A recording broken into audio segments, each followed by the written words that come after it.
Eccoci qua mister, se c'è una squadra che ha un po' da recriminare è il San Gaetano oggi e avete provato in tutti i modi di metterla dentro, ma avete trovato un portiere che ha parato forse l'impossibile. Avete qualcosa da recriminare?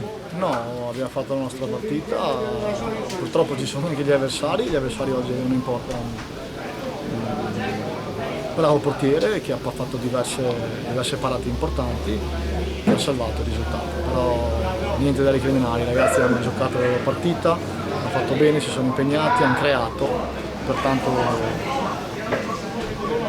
bravi e complimenti anche al Portogruaro che nonostante in questo periodo di difficoltà, se non sbaglio ha fatto 2 risultati utili consecutivi, è venuto qua a fare la sua partita e in questo momento probabilmente è una partita fatta per cercare di fare più punti possibili. Sì, sicuramente il Portogruaro oggi va via soddisfatto con un punto, ha un po' subito il gioco di padroni di casa come era forse naturale e voi venivate da un pareggio con la capolista, perciò forse vi aspettavate qualcosa di più visto anche la difficoltà momentanea del Portogruaro. Sì, può essere, però giocare contro il Portogruaro non è mai facile perché è sempre una squadra che ha blasone, è sempre una società importante, quindi conta anche questo nel calcio. Poi la nostra squadra è anche una squadra fatta di tanti giovani, a parte il fuori quota abbiamo diversi 90, 91, 92, quindi incide anche questo.